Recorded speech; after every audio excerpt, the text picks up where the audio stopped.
नमस्कार दोस्तों, अमन teaching point में आपका स्वागत है। दोस्तों, आज इस वीडियो में हम विज्ञान के टॉप 50 वन लाइनर प्रश्न पढ़ेंगे जो यूपी पुलिस, एसएससी, रेलवे सभी प्रतियोगी परीक्षाओं में बार बार रिपीट हुए हैं।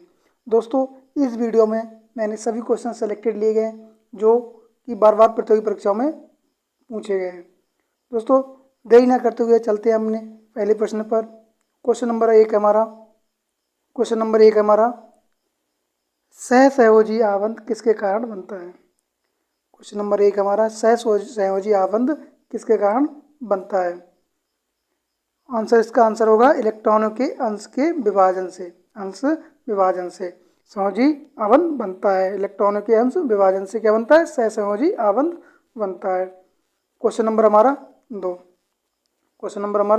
दो, रक्त का पीएच मान कितना होता है। रक्त का पीएच मान होता है दोस्तों, पीएच की फुल फॉर्म होती है पावर ऑफ हाइड्रोजन।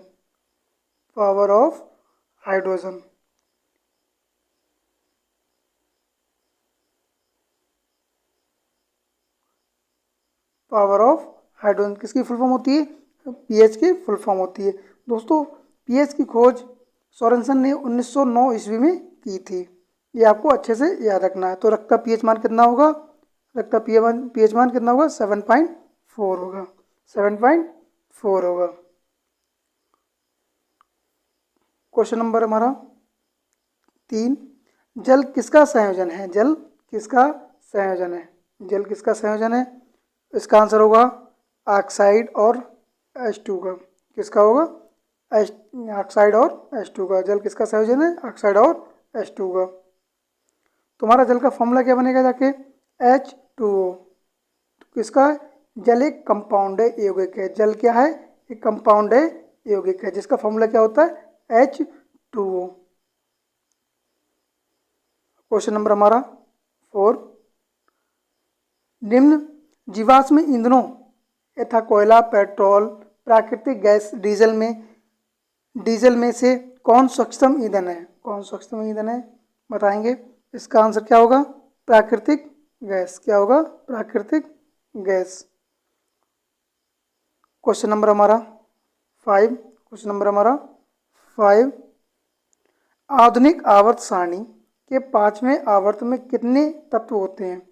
आधुनिक आवर्त सारणी के 5वें आवर्त में कितने तत्व होते हैं। इसका आंसर क्या होगा, 18 तत्व। कितने होते हैं, 18 तत्व। कितने होते हैं, 18 तत्व। अगला क्वेश्चन नंबर हमारा 6, क्लोरोफिल में कौन सा तत्व पाया जाता है। इसका आंसर क्या होगा, क्लोरोफिल में मैग्नीशियम पाया जाता है। कौन सा पाया जाता है, मैग्नीशियम, जिसका सिंबल होता है Mg। जिसका सिंबल क्या होता है, Mg। आज की क्लास का नेक्स्ट क्वेश्चन हमारा 7, कौन सा है, 7, प्लास्टर ऑफ पेरिस किससे बनाया जाता है। Plaster of Paris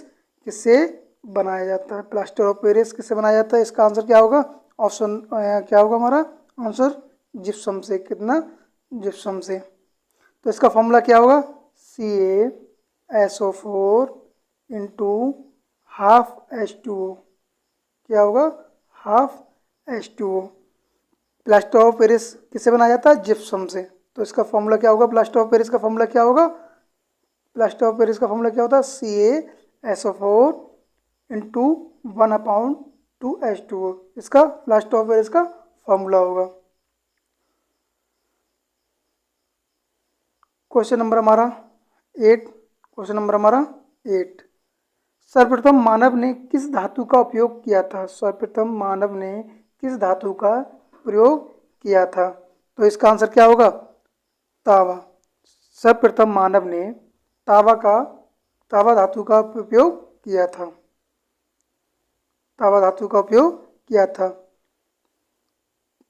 question number हमारा 9, सोना और चांदी को एक साथ नहीं रखा जाता क्योंकि सोना चांदी की उपस्थिति में ऑक्सीडेशन कर लेता है। क्या कर लेता है? ऑक्सीडेशन कर लेता है। इसीलिए सोना और चांदी को एक साथ नहीं रखा जाता। क्वेश्चन नंबर हमारा 10। क्वेश्चन नंबर हमारा 10। मूर्खों का सोना, मूर्खों का सोना के नाम से जाना जाता है। किस क्या नाम से जाना जाता है? इसका आंसर क्या होगा? Iron pyrite. क्या होगा इसका? Iron pyrite. क्या होगा? Iron pyrite.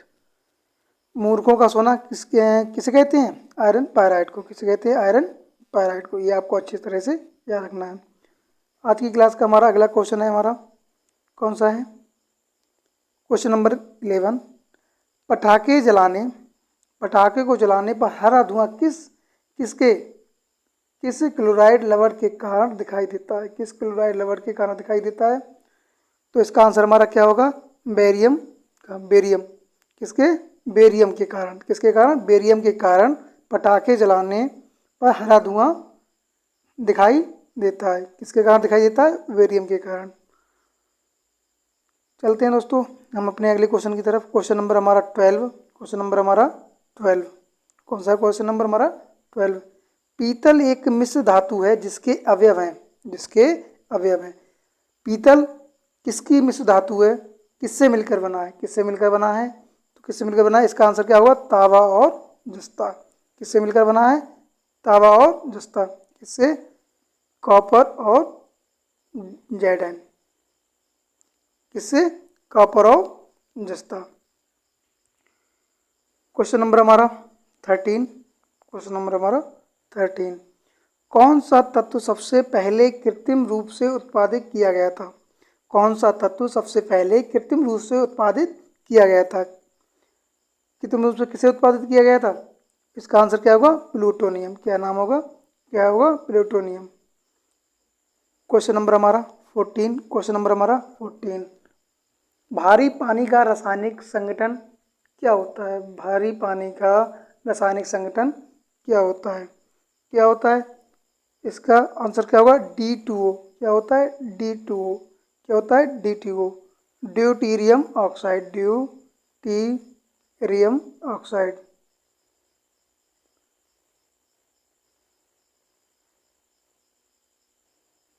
क्या होगा? Deuterium oxide. क्या होगा? Deuterium oxide. क्या होगा? Deuterium oxide. क्वेश्चन नंबर हमारा 15। क्वेश्चन नंबर हमारा 15। क्वेश्चन नंबर 15 कह रहा है न्यूक्लियर रिएक्टर। नंबर 15 कह रहा है न्यूक्लियर रिएक्टर में प्रयोग किया जाने वाला विमंदक है। कौन है विमंदक? तो हमारा आंसर इसका क्या होगा? ग्रेफाइट और भारी जल। ग्रेफाइट और भारी जल न्यूक्लियर रिएक्टर में मंदक के रूप में कार्य करता है। किसके रूप में कार्य करता है? मंदक के रूप में कार्य करता है। क्वेश्चन नंबर हमारा 16। क्वेश्चन नंबर हमारा 16। क्वेश्चन नंबर हमारा 16। अर्धचालक में विद्युत का प्रवाह होता है। अर्धचालक में विद्युत का प्रवाह किसमें होता है? तो इसका आंसर क्या होगा? कोटरों में। किसमें? कोटरों के माध्यम से। किसके माध्यम से? कोटरों के माध्यम से। ये आपको अच्छी तरह से याद रखना है। हमारा अगला आज की क्लास का अगला क्वेश्चन क्या है? Question number 17।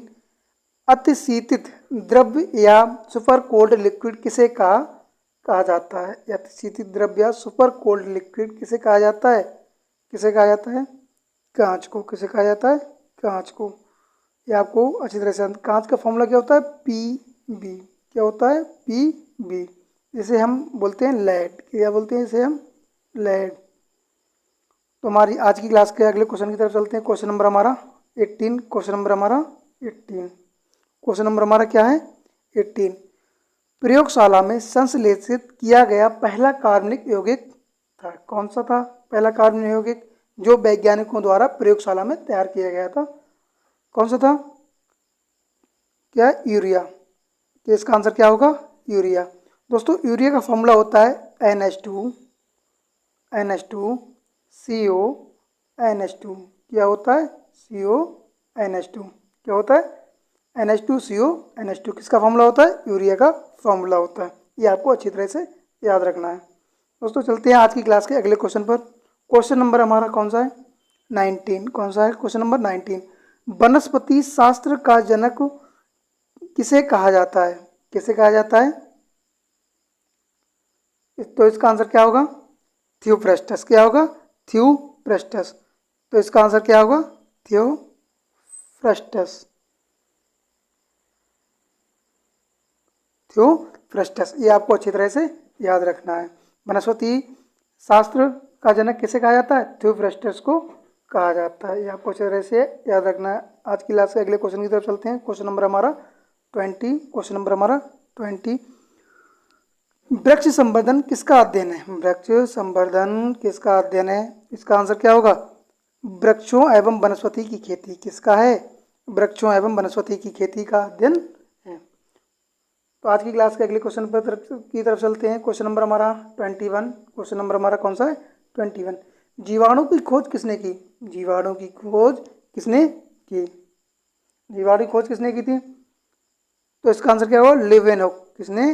लेवेनहुक ने। किसने की थी? लेवेनहुक ने। जीवाणु की खोज किसने की? लेवेनहुक ने की थी।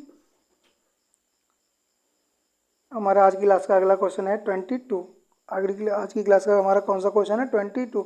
दही जमाने में किस बैक्टीरिया का प्रयोग किया जाता है? किस बैक्टीरिया का प्रयोग किया जाता है दही जमाने में? तो इसका आंसर क्या होगा? लैक्टोबैसिलस। क्या होगा इसका आंसर? लैक्टोबैसिलस। क्या दही जमाने में लैक्टोबैसिलस का बैक्टीरिया का प्रयोग किया जाता है। हमारा क्वेश्चन नंबर कौन सा है? अगला क्वेश्चन नंबर कौन सा है? 23। अगला क्वेश्चन नंबर कौन सा हमारा? 23। इबोला क्या है? इबोला क्या है? इबोला एक वायरस है। इबोला क्या है? एक वायरस है। इबोला क्या है हमारा? एक वायरस है। क्वेश्चन नंबर हमारा 24। क्वेश्चन नंबर हमारा कौन सा है? 24। सजीव और निर्जीव के बीच की कड़ी किसे कहा जाता है? सजीव और निर्जीव के बीच की कड़ी किसे कहा जाता है? तो इसका आंसर क्या होगा? सजीव को जो कि अकोशिकीय होते हैं, सजीव को जो आकोशिकीय है। किसे कहा जाता है? सजीव को जो आकोशिकीय है। सजीव और निर्जीव के बीच की कड़ी कहा जाता है। आज की क्लास का अगला क्वेश्चन हमारा कौन सा है? क्वेश्चन नंबर हमारा 25। उभयलिंगी फूलों में पाया जाता है। उभयलिंगी फूलों में पाया जाता है। उभयलिंगी फूलों में क्या पाया जाता है? तो इसका आंसर क्या होगा? पुंकेसर और अंडप दोनों। उसमें उभयलिंगी फूलों में क्या पाया जाता है? अंडप और पुंकेसर दोनों उभयलिंगी फूलों में पाए जाते हैं। ये आपको अच्छी तरह से याद रखना है। अगला क्वेश्चन हमारा 26। अगला क्वेश्चन कौन सा हमारा? 26। बीज विकसित होता है। बीज विकसित होता है। तो इसका आंसर क्या होगा? बीजांडों से। बीज किससे विकसित होता है? बीजांडों से। तो अगला क्वेश्चन हमारा कौन सा है? अगला क्वेश्चन हमारा 27। अगला क्वेश्चन हमारा कौन सा है? 27। जब ईंधन किसके बीच प्राप्त होता है? ईंधन किसके बीच से प्राप्त होता है? इसका आंसर क्या होगा? जेट्रोफा। क्या होगा इसका आंसर? जेट्रोफा। ईंधन जेट्रोफा के बीच से प्राप्त होता है। ये आपको अच्छी तरह से याद रखना है। तो हमारा आज की क्लास का अगला क्वेश्चन हमारा 28। आज की क्लास का हमारा कौन सा क्वेश्चन है? 28। तो क्या होगा? 28 दलहन पौधे की कल से संबंधित है। किससे संबंधित है? लेग्यूमिनोसी। किससे संबंधित है? लेग्यूमिनेसी से संबंधित है। ये आपको अच्छी तरह से याद रखना है। तो हमारा आज की क्लास का अगला क्वेश्चन है। आज की क्लास का अगला क्वेश्चन क्या है? 29। प्राकृतिक रूप से फल किस हार्मोन के कारण पकता है? किसके कारण पकता है प्राकृतिक रूप से? एथिलीन के कारण। किसके? एथिलीन के कारण। किसके कारण पकता है? एथिलीन के कारण पकता है। तो दोस्तों आज की क्लास का अगला क्वेश्चन हमारा कौन सा है? 30। कौन सा है? 30। पादप वृद्धि हार्मोन जिब्राइल किस निकाले जाते हैं? किससे निकाले जाते हैं? कवक से। किससे निकाले जाते हैं? इसका आंसर क्या होगा? कवक होगा। किससे निकाले जाते हैं? पादप वृद्धि हार्मोन जिब्राइल किससे निकाले जाते हैं? कवक से निकाले जाते हैं। तो आपको ये अच्छी तरह से याद रखना है। दोस्तों आज की क्लास का अगला क्वेश्चन है हमारा 31। क्या है आज की क्लास का अगला क्वेश्चन? क्या है हमारा? 31। पौधे का आर्द्र पतन रोग किसके कारण होता है? किसके कारण होता है? पौधे का आर्द्र पतन रोग किसके कारण होता है? किसके कारण होता है बताएंगे? इसका आंसर होगा पीथियम डिवेरियम, किस कारण होगा? पीथियम डिवेरियम के कारण पौधे का अर्धपातन रोग होता है। आज की क्लास का अगला क्वेश्चन हमारा 32 करनाल वंट एक बीमारी है। क्या है? करनाल वंट एक बीमारी है। करनाल वंट एक बीमारी किस में होती है बताएंगे? तो इसका आंसर क्या होगा? गेहूं की। किस में होगा? गेहूं में। गेहूं में करनाल वंट एक बीमारी होती है। तो हमारा आज की क्लास का अगला क्वेश्चन कौन सा है? हमारा क्वेश्चन नंबर है हमारा 33। क्वेश्चन नंबर हमारा 33। पौधों में फ्लोएम मुक्ता उत्तरदायी है। किसका उत्तरदायी है बताएंगे? पौधों में फ्लोएम मुक्ता किसका उत्तरदायी है? तो इसका आंसर क्या होगा? आहार वहन के लिए। इसका आंसर क्या होगा? आहार वहन के लिए पौधों में फ्लोएम उत्तरदायी है। ये आपको अच्छी तरह से याद रखना है। तो दोस्तों आज की क्लास का अगला क्वेश्चन क्या है? क्वेश्चन नंबर हमारा 34। क्वेश्चन नंबर हमारा कौन सा है? 34। कोशिका का जीवित अंश, कोशिका का जीवित अंश जीव द्रव कहलाता है। ये किससे बना होता है? किससे बना होता है? कोशिका का जीवित अंश जीव द्रव कहलाता है। ये किससे बना होता है? तो इसका आंसर होगा कोशिका द्रव, केंद्रक द्रव और अन्य कोशिकांग। कोशिका द्रव, केंद्रक द्रव और अन्य कोशिकांग से बना होता है। क्या बना होता है? कोशिका का जीवित अंश। ये आपको अच्छी तरह से याद रखना है। तो आज की क्लास का अगला क्वेश्चन हमारा 35। कौन सा है हमारा क्वेश्चन? 35। न्यूक्लियस के बाहर डीएनए कहाँ मिलता है? न्यूक्लियस के बाहर डीएनए कहाँ मिलता है? तो इसका आंसर क्या होगा? माइटोकॉन्ड्रिया में। किस में मिलता है? माइटोकॉन्ड्रिया में। ये आपको अच्छी तरह से याद रखना है। दोस्तों आज की क्लास का अगला क्वेश्चन हमारा 36। आज की क्लास का हमारा अगला क्वेश्चन कौन सा है? 36। पृथ्वी का विशालतम पारिस्थितिक तंत्र किसे कहा जाता है? पृथ्वी का विशालतम पारिस्थितिक तंत्र किसे कहा जाता है? किसे कहा जाता है? इसका आंसर क्या होगा? जलमंडल को। किसे कहा जाता है? जलमंडल को। जलमंडल को पृथ्वी का विशालतम पारिस्थितिक तंत्र कहा जाता है। ये आपको अच्छी तरह से याद रखना है। दोस्तों आज की क्लास का अगला क्वेश्चन हमारा 37। कौन सा है हमारा आज की क्लास का क्वेश्चन? 37। रेड डाटा बुक में किसका विवरण दिया गया होता है? रेड डाटा बुक में किसका विवरण दिया गया होता है? किसका दिया गया होता है? तो इसका इसका आंसर क्या होगा? था संकटापन, पादप और जीव जंतु का। किसका? जो जीव जंतु में जो संकट होता है इसमें रेड डाटा बुक में दिया जाता है। तो इसका आंसर क्या होगा? संकटापन में पादप और जीव जंतु का। जो जीव जंतु में संकट में है वो रेड डाटा बुक में दर्ज किए जाते हैं। ये आपको अच्छी तरह से याद रखना है। तो आज की क्लास का हमारा अगला क्वेश्चन कौन सा है? 38। कौन सा है? 38। पारिस्थितिक विज्ञान केंद्र कहाँ स्थित है? पारिस्थितिकी विज्ञान केंद्र कहाँ स्थित है? तो इसका आंसर होगा बेंगलुरु में। कहाँ होगा? बेंगलुरु में। बेंगलुरु में पारिस्थितिक विज्ञान केंद्र स्थित है। ये आपको अच्छी तरह से याद रखना है। दोस्तों आज की क्लास का हमारा अगला क्वेश्चन है 39। आज की क्लास का हमारा अगला क्वेश्चन कौन सा है? 39। आधुनिक जेट प्रदूषण पैदा करता है। आधुनिक जेट प्रदूषण पैदा करता है। क्या करता है? इसका आंसर क्या होगा? ओजोन परत को पतला करके। क्या करता है? ओजोन परत को पतला करके। ओजोन किसका पर रूप है? तो किसका? ऑक्सीजन का। किसका? ऑक्सीजन का। तो ओजोन का फॉर्मूला क्या होगा? O3। क्या होगा? O3। ये आपको अच्छी तरह से याद रखना है। तो दोस्तों आज की क्लास का अगला क्वेश्चन हमारा 40। आज की क्लास का हमारा अगला क्वेश्चन है 40। एरेनियोलॉजी किसका अध्ययन है? एरेनियोलॉजी किसका अध्ययन है? तो इसका आंसर होगा मकड़ों का अध्ययन है। किसका अध्ययन है? मकड़ों का। तो आज की क्लास का अगला क्वेश्चन हमारा 41। कौन सा है? 41। प्लाज्मा में जल का प्रतिशत कितना होता है? जल का प्रतिशत भाग कितना होता है? 90%। कितना होता है? 90%। कितना होता है? 90%। इसका आंसर क्या होगा? 90%। तो आज की क्लास का अगला क्वेश्चन हमारा कौन सा है? क्वेश्चन नंबर हमारा 42। कौन सा है? 42। सहजी ऊतक का उदाहरण है। सहजी ऊतक का उदाहरण है। तो इसका आंसर क्या होगा? रक्त हड्डी कार्टिलेज। रक्त हड्डी कार्टिलेज। तो रक्त एक सहजी ऊतक है। दोस्तों आज की क्लास के अगले क्वेश्चन में चलते हैं। आज की क्लास का क्वेश्चन है हमारा 43। गुणसूत्र में उपस्थित होते हैं। गुणसूत्र किस में उपस्थित होते हैं बताएंगे? तो इसका आंसर होगा डीएनए और प्रोटीन में। गुणसूत्र किस में उपस्थित होते हैं? डीएनए और प्रोटीन है। ये आपको अच्छी तरह से याद रखना है। दोस्तों आज की क्लास का अगला क्वेश्चन हमारा 44 क्या है? आज की क्लास का हमारा अगला क्वेश्चन 44, केंचुआ किस संघ का प्राणी है? केंचुआ किस संघ का प्राणी है? तो इसका आंसर क्या होगा? एनेलिडा।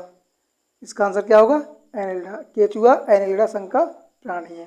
दोस्तों आज की क्लास का हमारा अगला क्वेश्चन है 45 क्या है? आज की क्लास का हमारा क्वेश्चन 45 है, वृद्धि का केंद्र यानी कि बुद्धि का केंद्र किसे कहा जाता है? बुद्धि का केंद्र किसे कहा जाता है? तो आपको याद रखना है बुद्धि का केंद्र किसे कहा जाता है। तो इसका आंसर क्या होगा? सेरेब्रम। किसको?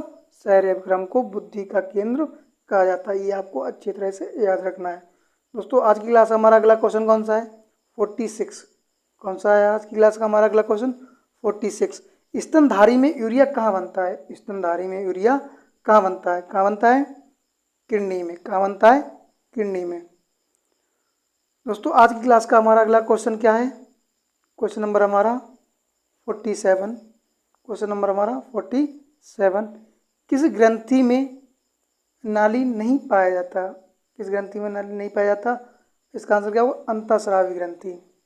कौन सा होगा? अंतःस्रावी ग्रंथि। ये आपको अच्छी तरह से याद रखना है। आज दोस्तों आज की क्लास का अगला क्वेश्चन नंबर हमारा 48।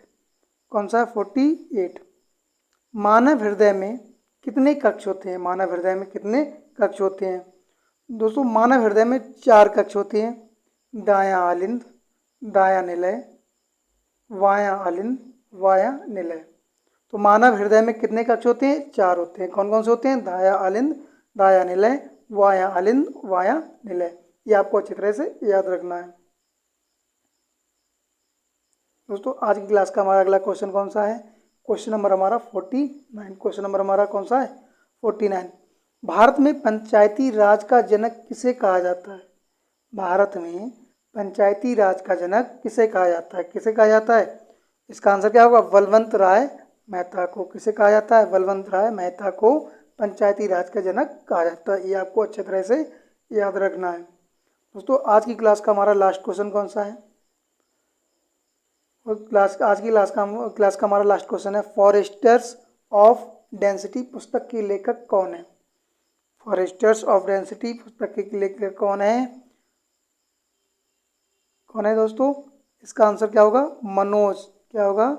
मनोज मुकुंद नरवणे। क्या होगा? इसका आंसर क्या होगा? मनोज मुकुंद नरवणे। कौन से? फॉरेस्टर ऑफ डेंसिटी पुस्तक के लेखक हैं। दोस्तों आज की वीडियो यहीं पे समाप्त होती है। दोस्तों मिलेंगे अगली वीडियो में। दोस्तों इस वीडियो का PDF हमारे टेलीग्राम चैनल पर मिल जाएगा, जिसका लिंक डिस्क्रिप्शन में दिया गया है। दोस्तों तब तक के लिए नमस्ते, जय हिंद। मिलते हैं अगली वीडियो में।